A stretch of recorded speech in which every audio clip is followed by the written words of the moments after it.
Hollywood silver screen presenting Riddick.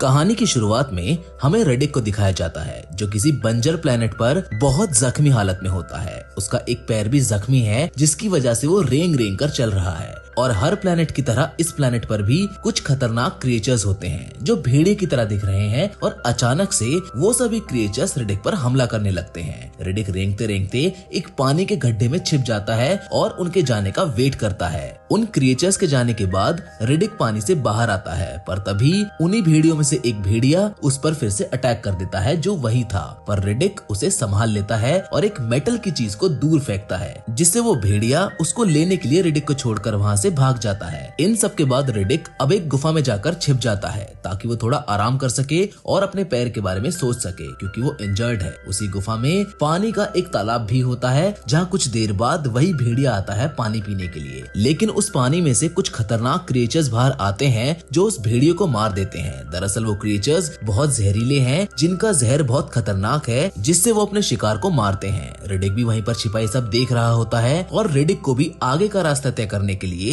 इसी तालाब को पार करके जाना है। पर तभी वो पानी वाले क्रिएचर्स रिडिक को देख लेते हैं और उस पर हमला कर देते हैं। पर रिडिक उनसे खुद को बचाता है और कुछ क्रिएचर्स को तो मार देता है, जिसके बाद वो दूसरी तरफ जाकर पत्थरों के बीच बनी दरारों में छिप जाता है। यहाँ से रिडिक अपनी कहानी सुनाने लगता है कि कैसे वो इस प्लेनेट पर फंसा, जिसके बाद हमें वो सीन दिखाया जाता है जब रिडिक ने लॉर्ड मार्शल को मारा था और उसके बाद वो नया लॉर्ड बन गया था। पर रिडिक उस सबसे खुश नहीं था, क्योंकि उसकी जान के पीछे पहले से ही कई लोग पड़े हुए थे और अब उसकी जान को और खतरा था, क्योंकि हर कोई लॉर्ड बनना चाहता था।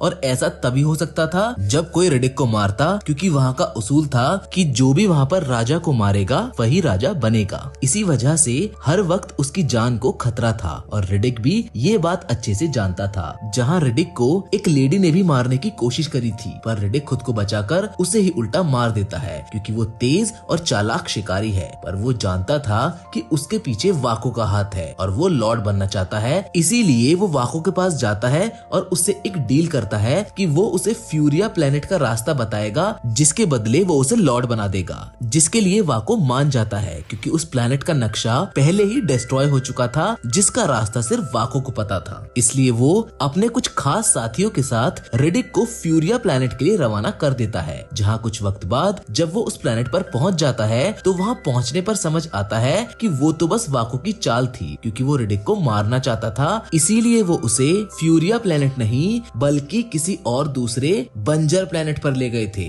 जिसके बाद वाको के सभी साथी रिडिक पर हमला कर देते हैं और रिडिक भी उनसे लड़ता है। पर वाको का एक आदमी रिडिक को पहाड़ से नीचे गिरा देता है और उन्हें लगता है कि रिडिक मारा गया और वो सब उस प्लेनेट से निकल जाते हैं। इसीलिए अभी प्रेजेंट में वो इस प्लेनेट पर सरवाइव कर रहा है, जहाँ वो तालाब का पानी पीता है और मछली पकड़कर खाता है। पर उसे आगे बढ़ते रहना होगा, जिसके लिए उसे वही खूंखार क्रिएचर्स वाले तालाब को पार करना है। जिसके बाद हमें दिखाया जाता है कि वो उसी मरे भेड़िए के बच्चे को अपने साथ ले आता है और पालने लगता है, क्योंकि उसे एक साथी चाहिए जो उसकी मदद कर सके। वो उसे पालता है और पानी वाले क्रिएचर्स का जहर थोड़ा थोड़ा करके अपनी बॉडी में इंजेक्ट करता है, ताकि वो उनके जहर से इम्यून हो जाए। वो जहर अपने पालतू पेट में भी इंजेक्ट करता है। जिसके बाद जब वो दोनों अपने शरीर को रिकवर करने लगते हैं तो वो आगे बढ़ने का डिसीजन लेते हैं। रिडिक उसी तालाब में उतरता है जिसमें से कई खतरनाक क्रिएचर्स निकलकर उस पर हमला कर देते हैं। पर रिडिक सबको एक एक कर मार देता है और अपने पेट के साथ वहाँ से निकल जाता है। जिसके बाद अब कुछ वक्त आगे का सीन दिखाया जाता है, जहाँ अब रिडिक का पेट बड़ा हो चुका है और वो दोनों वहीं उसी प्लेनेट पर ट्रैवल कर रहे हैं, जहाँ रिडिक का पेट उसे एक बॉल ला कर देता है, जिससे रिडिक को इंसानों के होने का सबूत मिल जाता है। और जब वो उसी रास्ते पर आगे बढ़ता है तो उसे इंसानों का बनाया हुआ एक स्पेस स्टेशन दिखाई देता है, जो मार्शिनरीज के लिए बनाया हुआ था। जिसके अंदर रिडिक जाकर चेक करता है, पर उसे वहाँ पर इंसानों का कोई भी नामो निशान नहीं मिलता है। लेकिन उसको वहाँ पर कुछ खाने पीने की चीजें जरूर मिल जाती हैं और साथ ही में उसे कुछ आर्टिकल्स भी मिलते हैं जो रिडिक के बारे में होते हैं, जिसमें लिखा होता है कि पूरे ब्रह्मांड में जो भी रिडिक का कटा हुआ सर लेकर आएगा उसे उसकी बहुत बड़ी कीमत मिलेगी। जिसे पढ़ने के बाद जब जैसे ही रिडिक स्टेशन से बाहर आता है तो देखता है कि आसमान में कई सारे बादल आ चुके हैं और बस बारिश होने ही वाली है, जो उनके लिए एक बुरा संकेत संकेत है जो उनके लिए एक बुरा संकेत है जो बहुत खतरनाक हो सकता था। जिसके बाद रिडिक वापस से उस स्टेशन के अंदर आता है और मशीन ऑन करके खुद को डिटेक्ट करता है और पूरे यूनिवर्स में अपने इस प्लेनेट पर होने का सिग्नल भेज देता है, क्योंकि वो जानता है कि अगर उसे इस प्लेनेट से निकलना है तो यहाँ किसी ना किसी को तो बुलाना पड़ेगा और ऐसा करने से जरूर वहाँ लोग आएंगे। और होता भी ऐसा ही है, क्योंकि कुछ ही देर बाद वहाँ एक शिप आ जाती है जो रिडिक की तलाश में होते हैं, जिसमें उनका लीडर सैंतना, उसका खास आदमी डियाज और बाकी साथी होते हैं जो अपने शिप को स्टेशन के पास लैंड करते हैं। सैंतना अपने शिप के पावर नोड्स को एक लॉकर में बंद कर देता है और उसके बाकी के साथी उस पर नजर रखते हैं। असल में पावर नोड्स की मदद से ही उनकी शिप स्टार्ट हो सकती थी और वो लोग जानते हैं कि रिडिक कितना शातिर है। अगर वो नोड्स उसके हाथ लग गए तो वो शिप लेकर भाग जाएगा, इसीलिए वो ये सब करते हैं। जिसके बाद सैंतना के खास आदमी डियाज को दिखाया जाता है जो स्टेशन के गेट पर लिखा एक मैसेज पढ़ता है, जिसमें लिखा होता है कि एक शिप छोड़ो और चले जाओ वरना यहीं पर मारे जाओगे। जिसके बाद सैंतना अपने एक और साथी जिसका नाम लूना होता है उससे कहता है कि उस कैदी को आजाद करो। दरअसल में वो एक लेडी कैदी है जिसको लूना आजाद कर देता है। आजाद होते ही वो वहाँ से भागने लगती है, पर सैंतना उसे दूर से ही शूट करके मार देता है, जिसको रिडिक भी देख लेता है। जिसके बाद सैंतना शिप के बाहर आकर रिडिक को तेज आवाज से धमकाता है कि वो यहाँ उसका सर लेने आया है, जिसको वो हर कीमत पर लेकर रहेगा। जहाँ हम सैंतना के साथियों को भी बात करते हुए देखते हैं जो रिडिक के बारे में जानते थे और उससे भिड़ना नहीं चाहते थे, पर मजबूरन अपने लीडर की उन्हें बात माननी पड़ती है। फिर वो उस स्टेशन के पास बड़े बड़े मोशन और साउंड कैमरास लगा देते हैं, जिससे उन्हें रिडिक का पता चल जाएगा। और उसके कुछ देर बाद सैंतना और उसके साथियों को पता चलता है कि इस प्लेनेट पर अब एक और शिप लैंड करने वाला है। पर सैंतना नहीं चाहता था कि कोई यहाँ आए, क्योंकि वो अकेला ही रिडिक को पकड़ना चाहता है और उसका इनाम वो खुद रखना चाहता है। पर ऐसा होता नहीं है, क्योंकि जल्द ही वो शिप भी इस प्लेनेट पर आ जाती है और स्टेशन के पास ही लैंड करती है, जिसके लीडर का नाम जॉन है और उसके साथी कमांडर का नाम डाल है। जिसके बाद जॉन और उसके साथी सैंतना के पास आते हैं और उससे बात करते हैं। वो उससे प्रॉमिस करते हैं कि वो उसके काम में दखल नहीं देंगे, पर सैंतना एक बुरा लालची इंसान है जो उन्हें दूर रहने के लिए बोलता है। जिसके बाद जॉन के शिप के पावर नोड्स भी सैंतना के लॉकर में बंद करवा देते हैं, जिसकी चाबी सैंतना अपने गले में डालकर रखता है। और उसी रात सैंतना का motion and sound camera system जो होता है वो खराब हो जाता है, जो रिडिक और उसके पेट ने किया होता है, जिसको चेक करने के लिए सैंतना और उसके साथी उसके साथ वहाँ जाते हैं। लेकिन जॉन उसको बोलता है कि तुम्हें वहाँ पर नहीं जाना चाहिए, हो सकता है कि रिडिक ने वहाँ पर जाल बिछाया हो। लेकिन सैंतना उसकी बात नहीं सुनता है। जिसके कुछ देर बाद सैंतना के एक आदमी का पैर एक ट्रैप में फंसने से उसकी सैंतना के सामने मौत हो जाती है और देखते ही देखते दूसरी तरफ सैंतना का एक और साथी मारा जाता है,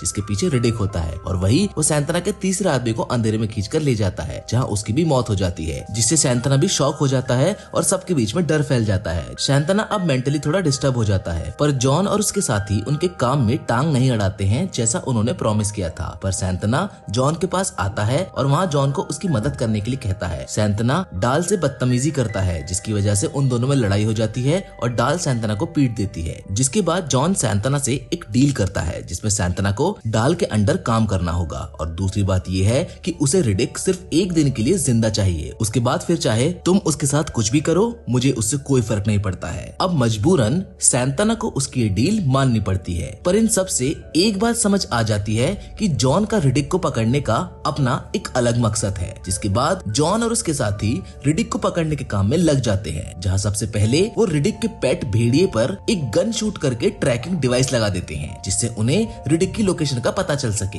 क्योंकि उसका पेट रिडिक के पास ही जाएगा। जिसके बाद वो उस पेट का पीछा करते हैं और पीछा करने के बाद वो एक गुफा तक पहुंच जाते हैं, जहाँ उन्हें सैंतना का एक आदमी वहाँ लटका हुआ दिखाई देता है जो मर चुका था। और तब तक जॉन को रियलाइज हो चुका होता है कि रिडिक उनका ध्यान भटकाना चाहता था, जो कुछ और ही करने का सोच रहा है। जहाँ दूसरी तरफ रिडिक को भी स्टेशन के पास दिखाया जाता है और स्टेशन तक वापस आने के लिए जॉन निकल जाता है। स्टेशन वापस आने के बाद जॉन और बाकी सब लोग उस लॉकर को देखते हैं जिसमें पावर नोट्स रखे होते हैं, जिस पर फेयर ट्रेड्स लिखा होता है, जिससे उन सभी को शक होने लगता है कि शायद रिडिक यहाँ आ चुका है और उसने इस लॉकर को खोला है। पर सैंतना मानता नहीं है, क्योंकि पूरे वक्त इस लॉकर की चाबी को सैंतना ने अपने गले में ही डाला हुआ था। पर सबको लगने लगता है कि शायद रिडिक ने इसमें कोई बॉम्ब फिट किया है और सैंतना उस लॉकर को अंदर से चेक करने के लिए उसे डरते डरते खोलने लगता है। पर वो पावर नोट्स उसी लॉकर में सेफ होते हैं, लेकिन इस बार गलती से वो लोग उस सेफ को खुला ही छोड़ देते हैं और कुछ देर बाद रिडिक बड़ी चालाकी से वहाँ आता है और उन पावर नोट्स को चुरा कर ले जाता है। वो शिप से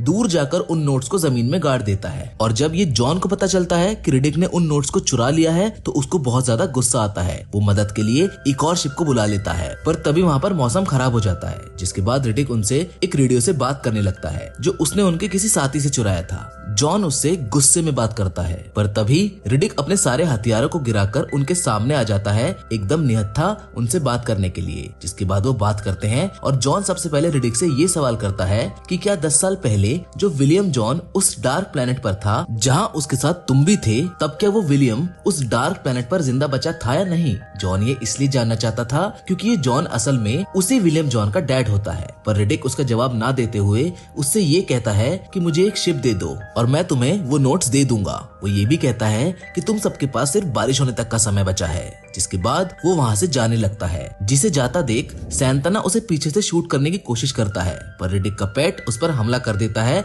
और रिडिक को बचा लेता है। पर तभी डाल रिडिक पर बेहोश करने वाले इंजेक्शन से शूट करती है। जिसके बाद सैंतना रिडिक के पेट को मारकर रिडिक को बंदी बना लेता है। जिसके बाद जब रिडिक को होश आता है तो वो खुद को स्टेशन में बंधा पाता है, जहाँ जॉन उसके सामने बैठा होता है और बार बार रिडिक से अपने बेटे जॉन के बारे में सवाल करता है। जिस पर रिडिक उससे कहता है कि तुम्हें मुझसे नहीं बल्कि यहाँ अब जो होने वाला है तुम्हें उससे डरना चाहिए, और वो जॉन के सवालों के कोई जवाब नहीं देता है। जॉन उसे सैंतना के हवाले कर देता है, जहाँ वो रिडिक का सर काटने ही वाला होता है, पर तभी वहाँ बारिश होने लगती है। जिसके बाद वहाँ बहुत भयानक आवाजें आने लगती है, जिसे सुनकर सब डर जाते हैं और इधर उधर भागने लगते हैं, क्योंकि अब सभी क्रिएचर्स जो पानी और जमीन के नीचे रहते थे वो बारिश के होने से बाहर आने लगते हैं, जो बहुत जहरीले हैं, और देखते ही देखते वो उनके 2 साथियों को मार देते हैं। जिसके बाद जॉन समझ जाता है कि उन्हें अब बस रिडिक ही बचा सकता है, क्योंकि नोट्स उसी ने छुपाए हैं और जब तक नोट्स नहीं मिलेंगे वो इस प्लेनेट से नहीं निकल पाएंगे। इसलिए जॉन रिडिक को आजाद करने लगता है, पर सैंतना उन सब पर गन तान देता है। पर जॉन ने तब तक रिडिक के एक पैर की जंजीर खोल दी थी, जिससे वो सैंतना को उसकी स्वॉर्ड से ही काट कर मार देता है। जिसके बाद रिडिक जॉन से डील करता है कि मैं तुम्हें यहाँ से आजाद करूंगा और नोट्स दूंगा,